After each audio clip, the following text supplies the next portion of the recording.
জাতীয় নির্বাচনে অনিয়মের মামলায় আজ আদালতে তোলা হবে সাবেক সিইসি কাজী হাবিবুল আওয়ালকে। জিজ্ঞাসাবাদের জন্য 10 দিনের রিমান্ড চাইবে পুলিশ। এইচএসসি ও সমমান পরীক্ষা শুরু, 12.5 লাখ শিক্ষার্থীর অংশগ্রহণ। করোনা ও ডেঙ্গু সংক্রমণ ঠেকাতে বিশেষ তৎপরতা, প্রশ্ন ফাঁস ঠেকাতে কঠোর অবস্থান শিক্ষা উপদেষ্টার। সব ধরনের চালের তো দাম বাড়ছে, খাবো এখন আমরা কোনটা? জবাবদিহি করতে হয় না কারো কাছে, যে জন্য এইভাবে বাড়তি নিতে পারতেছি। ভরা মৌসুমেও চাল নিয়ে চালবাজি, কেজিতে দাম বেড়েছে 3 থেকে 8 টাকা। মিলার সিন্ডিকেটে জিম্মি ভোক্তা, মজুতদারের বিরুদ্ধে ব্যবস্থা নেওয়ার হুঁশিয়ারি ভোক্তার ডিজির।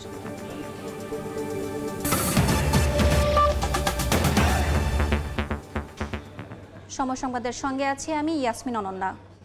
এই মুহূর্তে আন্তর্জাতিক অপরাধ ট্রাইব্যুনালে আছেন সহকর্মী আফজাল হোসেন। বিস্তারিত জানতে সরাসরি যাচ্ছি তার কাছে।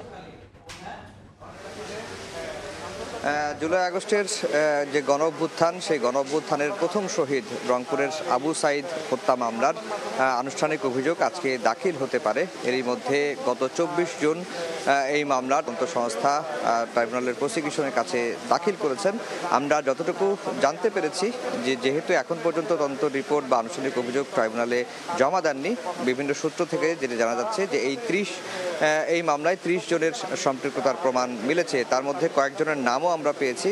একজন রয়েছেন ওই সময়ের রংপুর মেট্রোপলিটন পুলিশের যে কমিশনার ছিলেন, তাকেও এই মামলায় সম্পৃক্ত করা হয়েছে। এছাড়া রংপুর বেগম রোকেয়া বিশ্ববিদ্যালয়ের তৎকালীন ভিসি, তাকেও এই মামলায় সম্পৃক্ত করা হয়েছে। একই সঙ্গে রংপুরের বেগম রোকেয়া বিশ্ববিদ্যালয়ের সাবেক যে প্রক্টর, তাকে এই মামলায় সম্পৃক্ত করা হয়েছে এবং তিনি এরই মধ্যে কারাগারে রয়েছেন। আর এই মামলায় যে 30 জনের সম্পৃক্ততা মিলেছে, তার মধ্যে 4 জন আসামি এখন বর্তমানে এই মামলায় ওয়ারেন্টভুক্ত আসামি হয়ে কারাগারে রয়েছেন। আর বাকি যে আসামি তারা কে কোথায় রয়েছেন বা তাদের অবস্থান কি, সেটি আমরা জানতে পারিনি। আরেকটি বিষয় বলে রাখি যে এই মামলাটি যখন তদন্ত শুরু হয় তার সে সময়ই কিন্তু আমরা দেখেছি যে গত 13 জানুয়ারি রংপুরের আবু সাইদের যে ভাই ট্রাইব্যুনালে এসেছিলেন। ট্রাইব্যুনালে এসে চিফ প্রসিকিউটরের কাছে একটি অভিযোগ দাখিল করেছিলেন ভাই হত্যার ঘটনায়, এবং সেই আবু সাইদের পরিবারের যে অভিযোগ, সেই অভিযোগে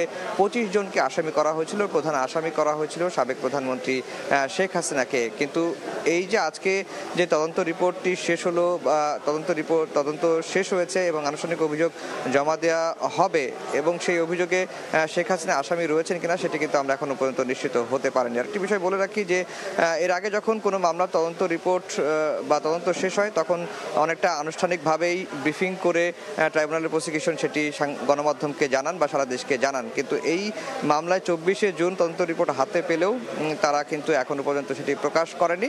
আজকে অনেকটা প্রকাশ করেছেন এবং সেই অনুযায়ী গণমাধ্যম সংবাদ প্রকাশ করেছে। তো এই ছিল আন্তর্জাতিক অপরাধ ট্রাইব্যুনাল থেকে আমার কাছে সবশেষ খবর। সরাসরি যুক্ত ছিলাম আন্তর্জাতিক অপরাধ ট্রাইব্যুনালে। মিথ্যা মামলায় অন্যায়ভাবে কেউ যেন আটক না হয় সে বিষয়ে সরকার কাজ করছে বলে জানিয়েছে আইন উপদেষ্টা ডক্টর আসিফ নজরুল। সকালে রাজধানীর একটি হোটেলে বিচার বিভাগের সংস্কার নিয়ে আয়োজিত সেমিনারে উপদেষ্টা আরও বলেন, বিচার বিভাগ ও পুলিশ প্রশাসনে সংস্কার দরকার। এই মুহূর্তে বিভিন্ন প্রয়োজনীয় সংস্কার, জুলাই হত্যাকাণ্ডের বিচার ও একটি নিরপেক্ষ নির্বাচন নিয়ে কাজ করছে সরকার। অনুষ্ঠানে জাতিসংঘের প্রতিনিধি ফিলিপ রিমোস ছাড়াও অনলাইনে যুক্ত ছিলেন সংস্থাটির মাদক ও অপরাধ বিষয়ক কার্যালয়ের দক্ষিণ এশিয়ার উপপরিচালক সুরুচি পানত। We have 3 priorities. Number 1 is ensuring speedy and fair trial. Number 2 is addressing the backlog of cases. And number 3 is we didn't only talk about independence of judiciary. Number 3 priority is ensuring accountability of the judiciary for preventing abuses during arrest and interrogation. So basically we are amending the CRPC by reflecting the decisions of the Supreme Court. Because once these are in the CRPC, people will notice it more and people will be more aware of the legal provisions. Why you are failing to stop false cases or arrest of the people, harassment of the people. And whenever I ask that question, I requested everyone, give me the suggestions. BNP নেতাদের সঙ্গে বৈঠক করেছেন ঢাকায় নিযুক্ত ইউরোপীয় ইউনিয়নের রাষ্ট্রদূত Michael Miller. সকালে গুলশানে দলের চেয়ারপারসনের কার্যালয়ে বৈঠক অনুষ্ঠিত হয়। এ সময় উপস্থিত ছিলেন বিএনপির স্থায়ী কমিটির সদস্য আমির খসরু মাহমুদ চৌধুরী ও সাংগঠনিক সম্পাদক শামা ওবায়েদ। বিএনপি সূত্রে জানা গেছে, চলমান রাজনৈতিক পরিস্থিতি, জাতীয় নির্বাচন, সংস্কার প্রস্তাব সহ নানা বিষয়ে আলোচনা হয় বিএনপির সঙ্গে ইউরোপীয় ইউনিয়নের রাষ্ট্রদূত মাইকেল মিলারের। জাতীয় নির্বাচনে অনিয়মের মামলায় গ্রেফতার সাবেক সিইসি কাজী হাবিবুল আওয়ালকে আজ আদালতে তোলা হবে। জিজ্ঞাসাবাদের জন্য তাকে 10 দিনের রিমান্ডে চাইবে পুলিশ। সকালে ঢাকা সিএমএম আদালতে তাকে হাজির করার কথা রয়েছে। এর আগে বুধবার রাজধানীর মগবাজার থেকে তাকে গ্রেফতারের পর ডিবি কার্যালয়ে নেওয়া হয়। যুগ্ম পুলিশ কমিশনার মোহাম্মদ নাসিরুল ইসলাম জানান, বিতর্কিত নির্বাচনের অভিযোগে বিএনপি নেতার মামলার 20 নম্বর আসামি সাবেক সিইসি কাজী হাবিবুল আওয়াল। একই মামলায় 4 দিনের রিমান্ডে রয়েছেন সাবেক সিইসি AKM নুরুল হুদা। এই মুহূর্তে ঢাকার সিএমএম আদালতে আছেন সহকর্মী আসিফ মোহাম্মদ সিয়াম। বিস্তারিত জানতে সরাসরি যাচ্ছি তার কাছে। সাবেক প্রধান নির্বাচন কমিশনার কাজী হাবিবুল আওয়ালকে আর কিছুক্ষণের মধ্যেই ঢাকার সিএমএম আদালতে নিয়ে আসার কথা রয়েছে। আমরা সর্বশেষ শেরেবাংলা নগর থানার ভারপ্রাপ্ত কর্মকর্তার সাথে যখন যোগাযোগ করেছি, তিনি জানিয়েছেন যে তারা ওনাকে আনার জন্য যে প্রয়োজনীয় নথিপত্র সেইটা তারা প্রস্তুত করছেন এবং তাকে কোর্টে উপস্থাপন করার ক্ষেত্রে যে আবেদনপত্র জমা দিতে হয়, সেই আবেদনপত্র তারা তখন পর্যন্ত তারা লিখছিলেন এবং তিনি জানিয়েছেন যে তাকে এই মামলায় 10 দিনের রিমান্ড চাওয়ার সম্ভাবনা রয়েছে। তারা সেই প্রস্তুতি নিচ্ছেন। তো একটু জানিয়ে রাখি যে এর আগে গেল রোববার বিএনপির করা একটি মামলায় যেখানে অভিযোগ করা হয় যে গেল আওয়ামী লীগ সরকারের আমলে গেল 3 নির্বাচনে তা প্রহসন এবং অনিয়মের অভিযোগ তোলা হয়। যেই অভিযোগের মামলায় সাবেক 3 কমিশনার এবং সাবেক প্রধানমন্ত্রী শেখ হাসিনা সহ 24 জনকে আসামি করা হয়। সেই মামলার প্রেক্ষিতেই আজ কাজী হাবিবুল আওয়ালকে আদালতে আনার কথা রয়েছে এবং আমরা এর আগেও দেখেছি যে কাজী হাবিবুল আওয়ালের আগের যেই প্রধান নির্বাচন কমিশনার ছিলেন অর্থাৎ KM নুরুল হুদা, তাকেও এই 10 দিনের রিমান্ডের জন্যই রিমান্ডের আবেদনই করা হয়েছিল। কাজেই একই মামলায় যেহেতু সমান গুরুত্বপূর্ণ আসামি হিসেবে কাজী হাবিবুল আওয়াল রয়েছেন, তার ক্ষেত্রেও পুলিশ জানিয়েছে যে তারাও 10 দিনের রিমান্ডের কথাই ভাবছেন। তো এই মামলায় গতকাল তাকে মগবাজার থেকে গ্রেফতার করা হয়েছে এবং আজ আদালতে আনা হবে। তো সিএমএম আদালত থেকে আমার কাছে এই ছিল সর্বশেষ। সরাসরি যুক্ত ছিলাম ঢাকার সিএমএম আদালতে। সময় সংবাদে আরও থাকছে। ইসরায়েলের সঙ্গে যুদ্ধবিরতির পর আবারও আলোচনায় বসছে ইরান যুক্তরাষ্ট্র। পারমাণবিক কেন্দ্র ধ্বংসের দাবি মার্কিন গোয়েন্দা প্রধানের, ক্ষয়ক্ষতির কথা স্বীকার তেহরানের। শুরু হয়েছে চলতি বছরের HSC ও সমমানের পরীক্ষা। সকাল 10টায় বাংলা প্রথম পত্রের মধ্য দিয়ে পরীক্ষা শুরু হয়। এবার কারিগরি ও মাদ্রাসা সহ সারা দেশের 11টি শিক্ষা বোর্ডের অধীনে মোট 12,51,111 পরীক্ষার্থী অংশ নিয়েছেন। পুনর্বিন্যাসকৃত সংক্ষিপ্ত সিলেবাসে পরীক্ষা হচ্ছে। করোনায় চোখ রাঙানি ও ডেঙ্গুর প্রকোপ থেকে শিক্ষার্থীদের সুরক্ষায় 3 ফুট দূরত্বে আসন বিন্যাস সহ মাস্ক ও হ্যান্ড স্যানিটাইজার ব্যবহার বাধ্যতামূলক করা হয়েছে। এদিকে রাজধানীর ভাসানটেক সরকারি কলেজ কেন্দ্র পরিদর্শনে গিয়ে শিক্ষা উপদেষ্টা বলেছেন, প্রশ্ন ফাঁস ঠেকাতে তৎপর আছে সরকার। করোনা ও ডেঙ্গুর প্রাদুর্ভাব থেকে সুরক্ষিত রেখে পরীক্ষা সম্পন্ন করার আশা উপদেষ্টার।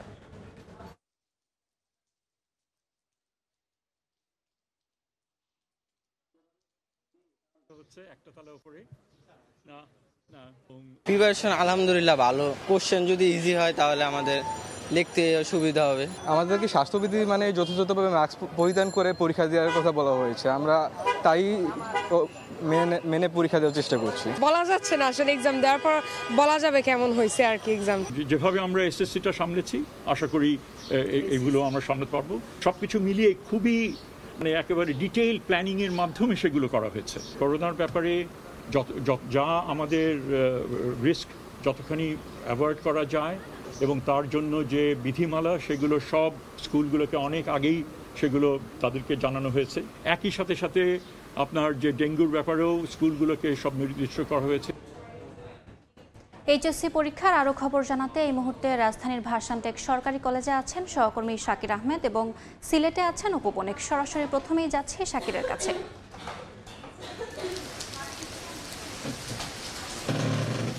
ইতোমধ্যেই কিন্তু আজ শুরু হওয়া এইচএসসি ও সমমানের পরীক্ষার 2 ঘন্টা সময় অতিবাহিত হয়েছে। প্রথম দিন বাংলা প্রথম পত্রের যে পরীক্ষাটি সেটি কিন্তু শিক্ষার্থীরা ইতোমধ্যে তাদের 2 ঘন্টা অতিক্রম করেছেন এবং এখনও পর্যন্ত কেন্দ্রগুলোতে কোনো ধরনের আসলে অপ্রীতিকর ঘটনা ছাড়াই পরীক্ষা অনুষ্ঠিত হচ্ছে।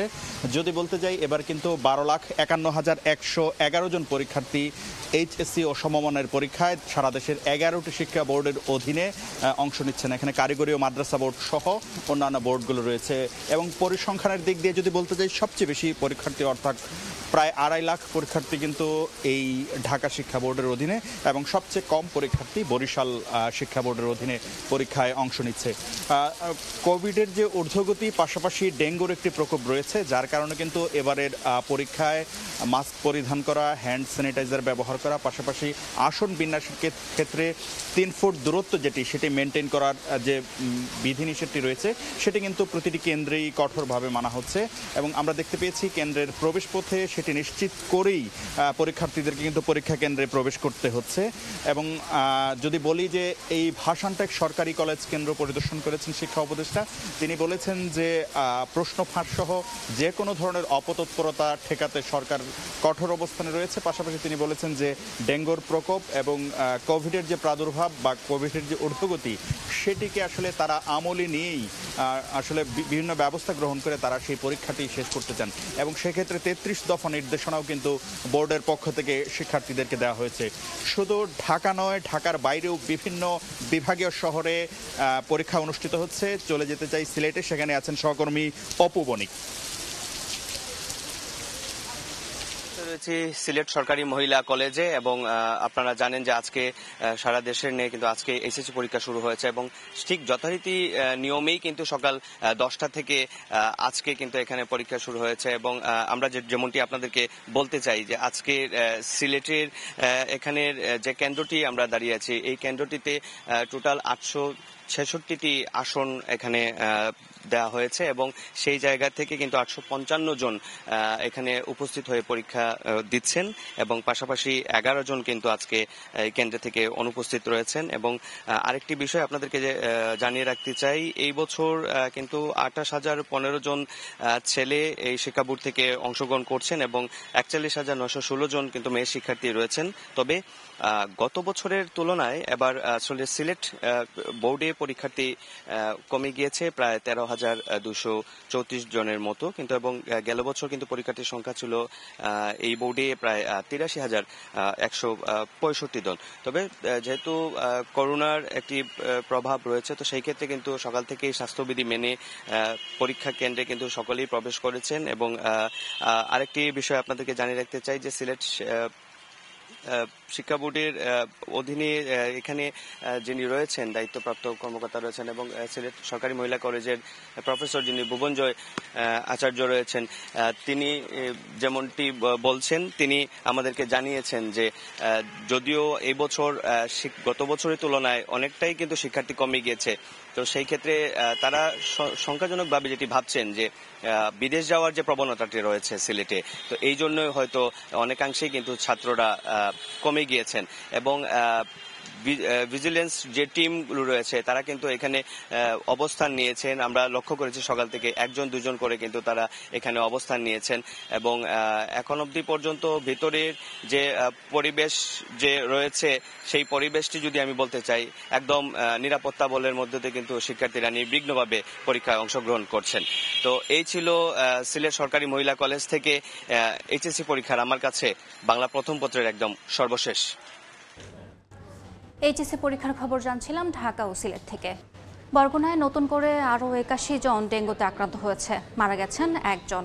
আরও তথ্য জানাতে বরগুনা জেনারেল হাসপাতালে আছেন রিপোর্টার সাইফুল মিরাজ, সরাসরি যাচ্ছি তার কাছে। দেখুন, বরগুনায় ডেঙ্গু নিয়ে আসলেই কোনো স্বস্তির খবর নেই। গত 24 ঘন্টায় নতুন করে আরো 81 জন ডেঙ্গুতে আক্রান্ত হয়েছেন। এ নিয়ে জেলায় মোট ডেঙ্গু আক্রান্তের সংখ্যা দাঁড়িয়েছে 2560 জনে এবং এই মুহূর্তে বরগুনা জেনারেল হাসপাতালে 197 জন ডেঙ্গু আক্রান্ত রোগী চিকিৎসাধীন আছেন। তো এ নিয়ে কিন্তু এখানে এক প্রকার মানবিক বিপর্যয় দেখা দিয়েছে। হসপিটালের ফ্লোর, বেড, মেঝে, লিফটের আশপাশ এবং সিঁড়ির পাশ সর্বত্রই ডেঙ্গু রোগীর ছড়াছড়ি। কোনোভাবেই কিন্তু ডেঙ্গু নিয়ন্ত্রণে আসছে না। আমি যদি গত এক সপ্তাহের পরিসংখ্যান বলি, গত এক সপ্তাহে বরগুনায় 536 জন ডেঙ্গুতে আক্রান্ত হয়েছেন এবং মারা গিয়েছেন 4 জন। তো প্রতিদিন কিন্তু এভাবে ডেঙ্গু আক্রান্ত রোগীর সংখ্যা বৃদ্ধি পাচ্ছে। স্থানীয় প্রশাসন বলছে যে তারা মশক নিধন কার্যক্রম ত্বরান্বিত করেছেন, পরিষ্কার পরিচ্ছন্নতা অভিযান পরিচালনা করছেন, কিন্তু আসলে ডেঙ্গু আক্রান্ত রোগীর সংখ্যা কিন্তু কিছুতেই কমছে না। এতে কিন্তু স্থানীয়রা আতঙ্কিত হয়ে পড়েছেন। অন্যদিকে সারা দেশে করোনার প্রকোপও বৃদ্ধি পাচ্ছে।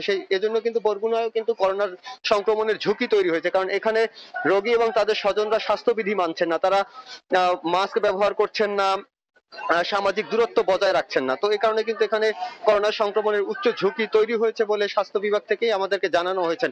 তারা আমাদেরকে বলেছেন যে ডেঙ্গুর মধ্যে যদি করোনার আবার আক্রান্ত শুরু হয় তাহলে সেক্ষেত্রে তাদের বিপাকেই পড়তে হবে। অন্যদিকে বরগুনায় এখন পর্যন্ত যেসব রোগীরা আক্রান্ত হয়েছেন তার মধ্যে 2404 জনই বরগুনা সদর উপজেলার রোগী। তো এর পাশাপাশি কিন্তু অন্যান্য উপজেলায় আক্রান্ত হচ্ছে। তো স্বাস্থ্য বিভাগ বলছে যে একসময় বরগুনার সদরে ডেঙ্গু আক্রান্ত রোগীর সংখ্যা বৃদ্ধি পেলেও এখন কিন্তু উপজেলা শহরগুলোতে ডেঙ্গু আক্রান্ত রোগীর সংখ্যা শনাক্ত হচ্ছে। তো এতে কিন্তু তারাও আতঙ্কিত হয়ে পড়েছেন। তারা বলছেন যে এমনিতেই জনবল সংকট রয়েছে, এমন অবস্থায় যদি সদর উপজেলা ছাপিয়ে অন্যান্য উপজেলাতেও ডেঙ্গু আক্রান্ত রোগীর সংখ্যা বৃদ্ধি পায় তাহলে কিন্তু তারা চিকিৎসা সেবা প্রদান করার মতো পরিস্থিতি আর থাকবে না। অন্যদিকে বরগুনায় কিন্তু এদিকে কিন্তু বরগুনা স্বাস্থ্য বিভাগ আমাদেরকে জানিয়েছেন যে এই মুহূর্তে বরগুনা হাসপাতালে যেসব ডেঙ্গু আক্রান্ত রোগী চিকিৎসাধীন আছেন তাদের মধ্যে প্রায় 60% রোগীকেই বাড়িতে রেখে চিকিৎসা দেওয়া সম্ভব। কিন্তু ডেঙ্গু এমন আতঙ্ক সৃষ্টি করেছে যে সবাই আসলে আক্রান্ত হওয়ার সঙ্গে সঙ্গে তারা হসপিটালে এসে ভর্তি হচ্ছে। তো এই ছিল বরগুনা জেনারেল হাসপাতাল থেকে আমার কাছে সব শেষ।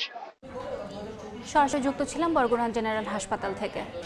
যশোরে সড়ক দুর্ঘটনায় 2 জনের মৃত্যু হয়েছে, আহত হয়েছেন আরও 2 জন। পুলিশ জানায় যশোর শহর থেকে প্রাইভেট কারে করে বেনাপোলের দিকে যাচ্ছিলেন একই পরিবারের 4 জন। নতুনহাট এলাকায় পৌঁছালে প্রাইভেট কারটি নিয়ন্ত্রণ হারিয়ে রাস্তার পাশের একটি গাছে ধাক্কা দেয়। ঘটনাস্থলেই মারা যান জুই ও মিলন। এছাড়া গুরুতর আহত হন মামুন ও মাসুদ নামে আরও 2 জন। তাদের উদ্ধার করে যশোর জেনারেল হাসপাতালে ভর্তি করে স্থানীয়রা। সড়কপথে রাজধানীর সঙ্গে দক্ষিণাঞ্চলের যোগাযোগ ব্যবস্থায় সম্ভাবনার দুয়ার খোলা পদ্মা সেতুর 3 বছর পূর্তি আজ। 2022 সালের 26 জুন পদ্মা সেতুতে শুরু হয় যান চলাচল। এরপর 3 বছরে টোল আদায় হয়েছে 2,500 কোটি টাকারও বেশি। যান পারাপার হয়েছে 1,94,71,692,692টি। নাসিরুদ্দিন উজ্জ্বলের রিপোর্ট, ছবি তুলেছেন আবু সাইদ। পদ্মা সেতু, উপরে সড়কপথ আর নিচ দিয়ে ছুটছে ট্রেন। উত্তাল নদী পারাপারে ভোগান্তি থেকে শুধুই মুক্তিই দেয়নি এই সেতু, পাল্টে দিয়েছে দক্ষিণের আর্থসামাজিক অবস্থাও। 2022 সালের 25 জুন চালু হয় পদ্মা সেতু। এরপর 2023 সালের 10 অক্টোবর সেতু ব্যবহার করে উদ্বোধন করা হয় ঢাকা ভাঙা নতুন রেলপথ। 2024 সালের 24 ডিসেম্বর সেতু দিয়ে ভাঙা থেকে নতুন পথে নড়াইল ও যশোর হয়ে খুলনা পর্যন্ত সরাসরি ট্রেন চলাচল শুরু হয়। এর আগে 2022 সালের ডিসেম্বরে পদ্মা সেতু প্রকল্পের আওতায় নির্মাণ করা খুঁটি ব্যবহার করে জাতীয় গ্রিডে যুক্ত করা হয় পায়রা ও রামপালের বিদ্যুৎ। 36 ঘন্টার প্রস্তুতি নিয়ে ঢাকাতে আসতে হতো, এখন বাসায় যাব বা আসবো মানে 3 ঘন্টার প্রস্তুতি নিলেই হয়ে যায়। ফেরিতে যাইতাম, অনেক ভোগান্তি ভুগতে হইতো, কিন্তু পদ্মা সেতুর কারণে আমরা সেই ভোগান্তিটা আর হচ্ছে না আমাদের। কর্তৃপক্ষ বলছে প্রতি বছরই টোল আদায় বাড়ছে। 3টা বছর আমরা কোনো নির্বিঘ্নে বড় হ্যাসেল ছাড়া পার করতে পারতেছি। আশা করি এবারটা যদি পার করতে পারি তাহলে আমাদের জন্য আনন্দদায়ক বিষয় হবে আর কি। সরকারকে আমরা প্রতি 3 মাস পর পর কিস্তি আকারে বছরে এই পুরো টাকাই কিন্তু পরিশোধ করি। পদ্মা সেতু চালুর 3 বছরে পারাপার হয়েছে 1,94,71,692টি যানবাহন। 3 বছরে পদ্মা সেতুর টোল আদায় প্রায় 2,500 কোটি টাকা। নাসিরুদ্দিন উজ্জ্বল, সময় সংবাদ, মুন্সিগঞ্জ। বর্ষায় খুলনা নগরীর অন্যতম প্রধান সমস্যা জলাবদ্ধতা, যা নিরসনে বছরের পর বছর সিটি কর্পোরেশনের প্রকল্প চললেও মিলছে না সুফল। সামান্য বৃষ্টিতেই নগরীর বেশিরভাগ এলাকা ডুবে যায়। নগরবাসী বলছেন এটি প্রশাসনিক ব্যর্থতার ফল। এজন্য টেকসই পানি নিষ্কাশন ব্যবস্থার উপর জোর দিচ্ছেন বিশেষজ্ঞরা। নিয়ামুল হোসেন কোচির ছবিতে আব্দুল্লাহ আল মামুন রুবেলের রিপোর্ট। খুলনা নগরীর বিভিন্ন ড্রেনের পানি রূপসানোতে যাওয়ার অন্যতম পথ এই লবণচোরা খাল। তবে সড়ক সংস্কার ও কালভার্ট নির্মাণের কারণে দীর্ঘদিন যাবৎ এই খালের মুখ বন্ধ রয়েছে। এতে ময়লা, আবর্জনা আর কচুরিপানা জমে বাধাগ্রস্ত হচ্ছে পানি নিষ্কাশন। শুধু এখানেই নয়, খুলনা নগরীর মতিয়াখালী, ক্ষেত্রখালী, নিরালা, খানজাহান আলী রোড সহ অন্তত 10টি এলাকায় ড্রেন ও খালের মুখে বাঁধ রয়েছে। অবৈধ দখল, অনিয়মিত বর্জ্য অপসারণ, জলাশয় কমে যাওয়া ও সিটি কর্পোরেশনের প্রকল্প বাস্তবায়নে ব্যর্থতায় পরিস্থিতি আরও নাজুক। সামান্য বৃষ্টিতেই মূল সড়কে পানি নামতে সময় লাগে 10 থেকে 12 ঘন্টা। পানি নিষ্কাশন ব্যবস্থার মাধ্যম হচ্ছে এই সুইচ গেটগুলো, কিন্তু সেই সুইচ গেটগুলো বন্ধ। সিটি কর্পোরেশন নিয়মিত পরিষ্কার না করার কারণে ময়লার স্তূপ জমা করার কারণে পানি নামতে পারছে না। গত 7 বছরে ড্রেনেজ মাস্টার প্ল্যানে 634 কোটি টাকা খরচ করেছে খুলনা সিটি কর্পোরেশন। বছর জুড়ে খোরাখুরি আর জনদুর্ভোগের মধ্যে 198টি ড্রেন পুনর্নির্মাণ হলেও আষাঢ়ের প্রথম বৃষ্টিতেই জলজটে নাকাল নগরবাসী। রাস্তায় এই পর্যন্ত পানি, রাস্তাতে লুঙ্গি কাছে যাওয়া লাগে, লুঙ্গি কাছে আসা লাগে। 2 দিন করবে, তারপর আর খোঁজ নাই। এখনো দেখেন না, এসকেভিটার এখনো আসেনি। চলমান ড্রেনেজ প্রকল্পের পাশাপাশি একাধিক স্লুইস গেট, পাম্প হাউস নির্মাণের পরিকল্পনা নিয়েছে সিটি কর্পোরেশন। তবে কাজ শেষ না হওয়া পর্যন্ত জলাবদ্ধতার আশঙ্কায় স্বয়ং কর্তৃপক্ষ। পাম্প হাউস যতক্ষণ পর্যন্ত আমি চালু করতে না পারবো, ইন্টারমিডিয়েট পিরিয়ডে এই জলাবদ্ধতা থাকবে। পরিকল্পিত উন্নয়নের জন্য যদি এই খাল, নালা এবং এই অন্যান্য জলাশয়গুলো অবৈধভাবে ভরাট না হয়, সেই উদ্যোগ গ্রহণ করে, তাহলে একটা সম্ভব। বর্তমানে 1206 বর্গ কিলোমিটার নতুন ড্রেন ও 414 কিলোমিটার ড্রেন পুনর্নির্মাণের কাজ চলমান রয়েছে খুলনা সিটি কর্পোরেশনে। আব্দুল্লাহ আল মামুন রুবেল, সময় সংবাদ, খুলনা। পরমাণু কর্মসূচি নিয়ে আগামী সপ্তাহে ফের আলোচনায় বসছে ইরান যুক্তরাষ্ট্র। ট্রাম্প বলেছেন, ইরানের সব পরমাণু কেন্দ্র ধ্বংস হওয়ায় চুক্তির বিষয়টি এখন আর মুখ্য নয়। মার্কিন গোয়েন্দা প্রধান তুলসী গ্যাবার্ড জানান, নতুন গোয়েন্দা তথ্য নিশ্চিত করেছে ইরানের ফোর্দো, নাতাঞ্জ ও ইস্পাহান পুরোই ধ্বংস হয়েছে। ইরানও স্বীকার করেছে এসব কেন্দ্র ব্যাপকভাবে ক্ষতিগ্রস্ত।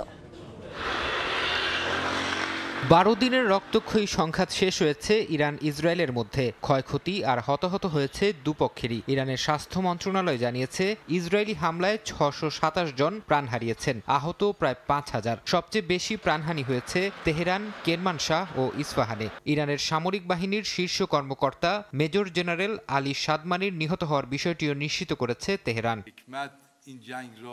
সংঘাত থামলেও ইসরায়েলকে কড়া হুঁশিয়ারি দিয়েছে ইরান। বুধবার আইআরজিসির গ্রাউন্ড ফোর্সের প্রধান জেনারেল মোহাম্মদ পাকপুর বলেন, ইরানের যোদ্ধারা প্রস্তুত আছে। শত্রুপক্ষ ভুল করলে আগের মতোই শক্ত প্রতিক্রিয়া পাবে। দেশ রক্ষায় এক মুহূর্ত পিছপা হবেন না বলে প্রত্যয় ব্যক্ত করেন তিনি।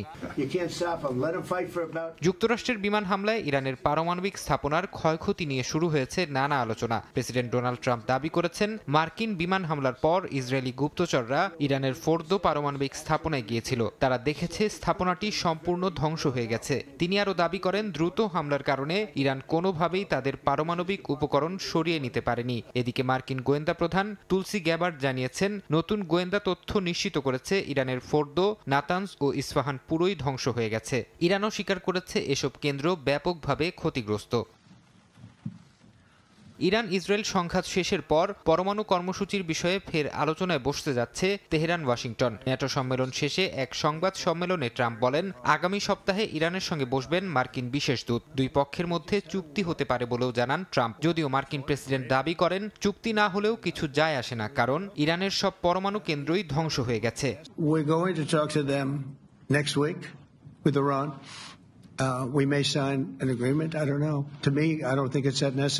এদিকে ইসরায়েলি প্রধানমন্ত্রী বিনিয়ামিন নেতানিয়াহু বলেছেন, ইরানে হামলার জন্য যুক্তরাষ্ট্রকে ইসরায়েলের চাপ দেওয়ার অভিযোগ পুরোপুরি ভিত্তিহীন। তিনি দাবি করেন, প্রেসিডেন্ট ট্রাম্প নিজ সিদ্ধান্তেই ইরানের পারমাণবিক স্থাপনায় হামলা চালিয়েছেন, যা যুক্তরাষ্ট্রের জাতীয় স্বার্থ থেকেই এসেছে। ফরহাদ চৌধুরী, সময় সংবাদ। ইরান ইসরায়েল যুদ্ধবিরতির পর চাহিদা বাড়ায় বৃহস্পতিবার আন্তর্জাতিক বাজারে ঊর্ধ্বমুখী জ্বালানি তেলের দাম। তবে বিশ্লেষকদের ধারণা, এই দাম যুদ্ধ শুরুর আগের অবস্থান ব্যারেল প্রতি $60 থেকে $65 ফিরে যাবে। ইরান ইসরায়েল যুদ্ধবিরতি ও মধ্যপ্রাচ্যের স্থিতিশীলতা নিয়ে বিনিয়োগকারীরা সতর্ক অবস্থানে থাকা ও চাহিদা বাড়ায় বিশ্ববাজারে ঊর্ধ্বমুখী জ্বালানি তেলের দাম। বৃহস্পতিবার ব্রেন্ট ক্রুডের দাম বেড়ে ব্যারেল প্রতি $67.83 দাঁড়িয়েছে, আর মার্কিন WTI ক্রুডের দামও বেড়ে ব্যারেল প্রতি হয়েছে $65.12। বিশ্লেষকদের ধারণায় তেলের দাম ইরান ইসরায়েল সংঘাত শুরুর আগের অবস্থান ব্যারেল প্রতি $60 থেকে $65 ফিরে যাবে। এদিকে জাপান বহির্ভূত এশিয়া প্রশান্ত মহাসাগরীয় অঞ্চলের বড় সূচক MSCI দিনের শুরুর লেনদেনে কিছুটা পরিবর্তন হয়েছে, আর টোকিওর নিক্কে সূচক 0.9% বেড়ে গেল 4 মাসের সর্বোচ্চ অবস্থানে পৌঁছেছে। ট্রাম্পের শুল্ক নীতিতে বিনিয়োগকারীরা উদ্বিগ্ন হয়ে বিকল্প খুঁজছেন, ফলে বৃহস্পতিবার কমেছে মার্কিন ডলার সূচক। এটি 2022 সালের মার্চের পর সর্বনিম্ন স্তরে নেমেছে। এখন পর্যন্ত সূচকটি চলতি বছরে 10% কমেছে। ইয়ানু শিফাত, সময় সংবাদ। এই মুহূর্তে সিংহলী স্পোর্টস ক্লাব মাঠে আছেন রিপোর্টার তারেক হাসান শিমুল। ম্যাচের সবশেষ খবর জানতে সরাসরি যাচ্ছি তার কাছে। 83 রান, কোনো উইকেট না হারিয়ে শ্রীলঙ্কা তাদের প্রথম ইনিংসে সংগ্রহ করেছে। লাঞ্চ ব্রেক হয়েছে। বাংলাদেশ দল যে আসলে ব্যাটিংটা অনেক বেশি খারাপ করেছে সেটাই হয়তো প্রমাণ শ্রীলঙ্কান ব্যাটসম্যানরা দেখিয়ে দিয়েছে কতটা সাবলীলভাবে ব্যাট করা যায় এই উইকেটে, সেটা দেখেছে। কলম্বোর উইকেট 2 দিনের চরিত্রটা কিন্তু বলে যে মোটামুটি ব্যাটসম্যানদের পক্ষে কথা বলে। যেমনটা প্রথম দিনে আমরা শুরুর দিকটায় দেখেছিলাম, বিজয়ের উইকেট যাওয়ার পরে মমিনুল এবং কি সাদমান যেভাবে ছন্দে খেলছিলেন, কিন্তু তারা খুব বেশি লম্বা সময় তাদের এই ছন্দটা ধরে রাখতে পারেনি, যে কারণে কিন্তু প্রতিটা বিরতিতেই উইকেট পড়েছে, যেই ফলে বাংলাদেশ কিন্তু থামতে হয়েছে 250 রানের নিচে। 247 রান করেছে, যেখানে 83 রান তুলে ফেলেছে মাত্র 21 ওভার খেলে। তাদের রান রেটটাও যদি দেখি, প্রায় 4-এর কাছাকাছি একটা রান রেট নিয়ে ব্যাট করছে। দারুণভাবে ব্যাটিং করছে নিঃসন্দেহে বলতেই হয় শ্রীলঙ্কার। এবং কি বাংলাদেশ বোলাররা খুব যে বেশি এখানে টার্ন কিংবা সুযোগ তৈরি করতে পারছেন কিংবা চাপে ফেলতে পারছেন। ইবাদত লম্বা সময় পর ফিরেছেন টেস্ট দলে, এবং কি নাহিদ রানা ব্যর্থ ছিলেন গলে, এবং তাকে কি কারণে আসলে এই টেস্টেও রাখা হয়েছে তাকেই আসলে দেখছিলাম যে অনেকটা বেশি খরচে এখন পর্যন্ত কলম্বোতেও দেখা যাচ্ছে। তারপরেও এই সেকেন্ড সেশনে আসলে বাংলাদেশের বোলারদের উপর বড় দায়িত্ব থাকবে, কি করতে পারে। তো আমার কাছে কলম্বো থেকে এই ছিল সবশেষ খবর। সরাসরি যুক্ত ছিলাম শ্রীলঙ্কা থেকে। এ পর্যায়ে শীর্ষ সংবাদগুলো জানিয়ে দিচ্ছে আরেকবার। জাতীয় নির্বাচনে অনিয়মের মামলায় আজ আদালতে তোলা হবে সাবেক সিইসি কাজী হাবিবুল আওয়ালকে। জিজ্ঞাসাবাদের জন্য 10 দিনের রিমান্ড চাইবে পুলিশ। এইচএসসি ও সমমান পরীক্ষা শুরু, 12.5 লাখ শিক্ষার্থীর অংশগ্রহণ। করোনা ও ডেঙ্গু সংক্রমণ ঠেকাতে বিশেষ তৎপরতা, প্রশ্নফাঁস ঠেকাতে কঠোর অবস্থান শিক্ষা উপদেষ্টার।